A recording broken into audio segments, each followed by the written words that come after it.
नमस्कार, म सुरेन्द्र वाग्ले।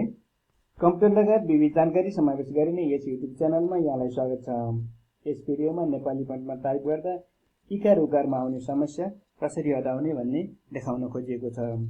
आउनुहोस् यसको लागि एउटा वर्ड डकुमेन्ट खोलेर हेरौँ।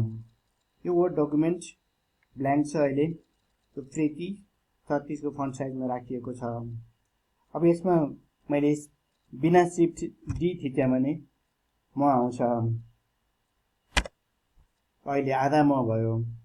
त्यस्तै मैले बिना शिफ्ट यस थिचे भने को आउँछ। अहिले यो आधा क भयो। त्यस्तै गरेर यो किन भयो भनेर मैले किन भनेर यसरी लेखेँ भने अघि दाहिनेतिर फर्केको देब्रेतिर फर्किन पुग्यो। त्यस्तै गरेर म कु खु कुखुरा लेख्न खोजेको यो अवस्था सिर्जना भयो। यो किन भइरहेको छ त यसको बारेमा नि अलिकति जानकारी हासिल गरौँ। यसलाई हामीले टाइम्स न्यू रोमनमा गएर हेर्यौँ भने अघि सबै बिना शिफ्ट थिचेका अक्षरहरू सेन्टेन्सको पहिलो अक्षर भएको हुनाले सबै क्यापिटलाइज भएको रहेछन्।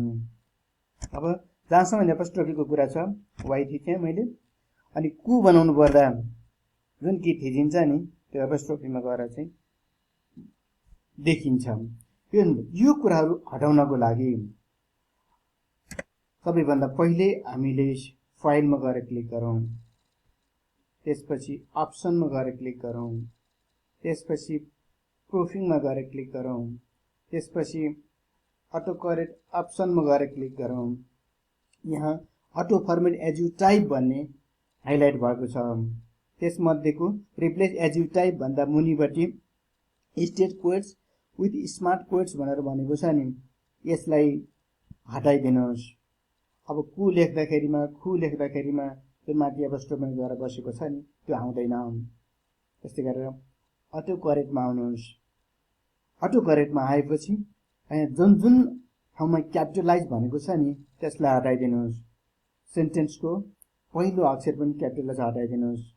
टेबल सेलमा आउने फर्स्ट लेटर पनि क्यापिटलाइज हुनसक्छ, कुनै बेलामा टाइप गर्दा आउनसक्छ, यसलाई पनि हटाइदिनुहोस्। सन्डे मन्डे ट्युसडे यी बारका नामहरू जुन छ यसलाई पनि हटाइदिनुहोस्। क्यापिटल हुने कुराहरू हटाइदिनुहोस्। यहाँ पनि मिलायौँ, यहाँ पनि मिलायौँ, स्टेट कोड्समा पनि मिल्यो, अटो करेक्ट पनि मिल्यो। अब यसलाई ओके गरिदिनुहोस्। फेरि यहाँ पनि ओके गरिदिनुहोस्। अब के हुन्छ है त, अघि नै टाइप गरेर अक्षरहरू मैले फन्ट चेन्ज भएछ, यसलाई हेरौँ। म नै बस्यो, क नै बस्यो। अघि जे हानिएको थियो नि किन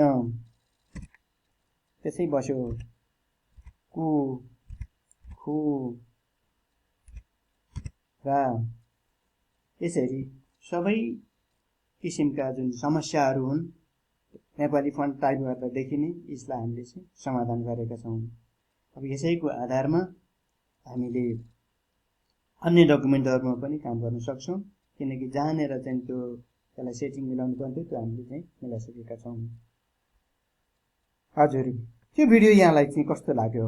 यदि राम्रो लाग्छ भने यसलाई लाइक, कमेन्ट, सेयर र सब्सक्राइब गरिदिनु हुन म अनुरोध गर्दै यस भिडियोबाट बिदा चाहन्छु।